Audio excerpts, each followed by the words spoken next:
सावंतवाडी तालुक्यातील नावाजलेली अशी तळवडे ग्रामपंचायतमध्ये 72,81,076 रुपयाचा अपहार झालेला आहे आणि तो अपहार आज जिल्हा परिषदच्या चौकशी समितीने अहवालातून स्पष्ट त्याचा उल्लेख दिलेला आहे आणि तो अपहार झाल्यानंतर चौकशी सुद्धा झाल्यानंतर त्याच्यात 11 आरोपी निष्पन्न झालेले आहेत, परंतु 7/3 ला हा चौकशी अहवाल पंचायत समिती बीड सावंतवाडी यांच्या नावाने गुन्हा दाखल करण्यासाठी बाहेर पडलेला होता, परंतु आजपर्यंत तो पंचायत समितीमध्ये आदेश पोचलेला नाही.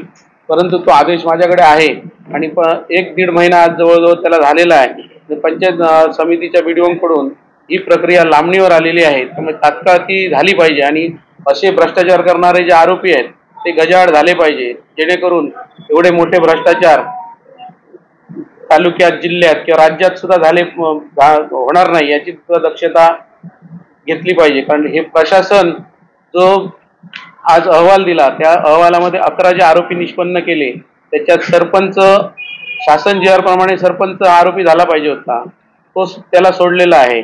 दुसरी गोष्ट, ज्यांच्या नावावरती मोठमोठ्या 6-6 लाखाच्या अमाऊंट ट्रान्सफर केल्या गेल्या परस्पर ऑनलाईन पद्धतीने, त्यांना सुद्धा आरोपी केलं पाहिजे होतं, त्यांना सुद्धा जाणून बुजून वगळलेलं आहे. एक जेई होते जिल्हा परिषदची, त्यांनी सुद्धा खोट्या MB रेकॉर्ड करून दिलेले आहेत आणि काम न करता पैसे काढलेले आहेत, ते सुद्धा प्रशासनाने त्यातून सोडवलेले आहेत. अशा प्रकारचे आरोपी जर सुटल्यामुळे मी 1 मेला उपोषणाला सुद्धा बसण्याच्या तयारीला आहे. ज्या दिवशी गुन्हा दाखल होईल त्या दिवशी स्वतंत्र मी माझा अर्ज सुद्धा पोलीस स्टेशनला दाखल करणार आहे पुरवणी म्हणून. त्याच्यात जर त्यांनी घेतले तर आम्ही पुढचा विचार हे करू, पण ही लढाई अजिबात सोडणार नाही. वाटल्यास वेळ पडल्यास न्यायालयात सुद्धा जाईल. होय, काय ग्रामनिधी आहे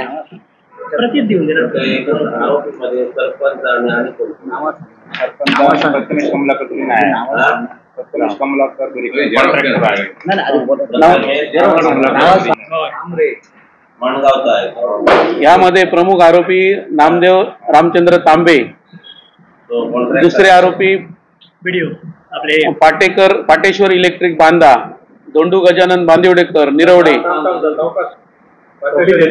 होय होय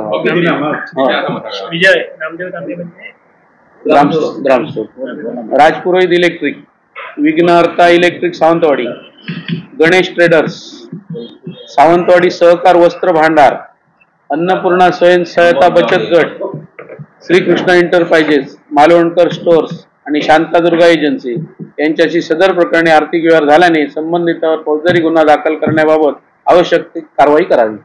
काही कामांना तांत्रिक मंजुरी नसताना खोटे MB रेकॉर्ड करून बिलं काढली गेली, प्रत्यक्षात जागेवरती कामच झालेलं नाही. दुसरा, कॉम्प्युटर खरेदी करणे, इतर सामान खरेदी करणे, खरेदीच झालेली नाही, खोटी बिलं जोडलेली आहेत.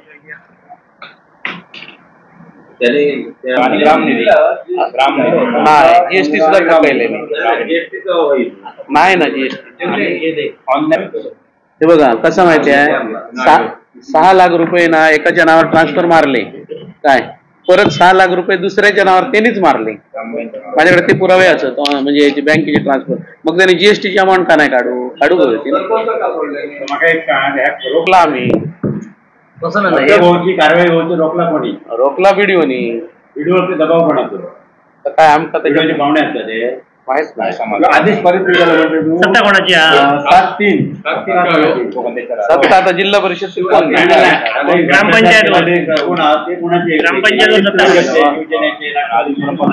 हे अजून कळणार नाही ना, कारण ते उबाटामध्ये जात आणि दुसऱ्या शिवसेनेत ते जात.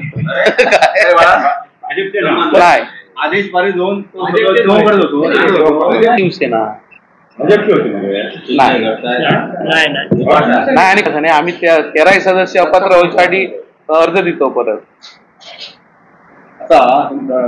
होय, पुरी ग्रामपंचायत कष्ट करतो, कारण शिवंक अर्ज देतो आणि 5 ग्रामसभेची एका वर्षात केल्याने हो. एक अजून खूप होतो ते दुसरे 1,30,00,000 अपार आहे सगळं. आणि तिने जप्त करून 72 लाखाचं सिद्ध झालं. आणि दुसरी गोष्ट, वाडाक नाही का अपार, तर त्या ग्रामसेवकांनी जर दप्तर आपल्या घराकडे घेऊन गेले ते चौकशी समिती देऊ कसं अजूनपर्यंत दिलं नाही. त्यामुळे त्याची चौकशी होणं अजून हो बाकी आहे. 1 कोटी किती 1 कोटी किती 30 लाख. नाही,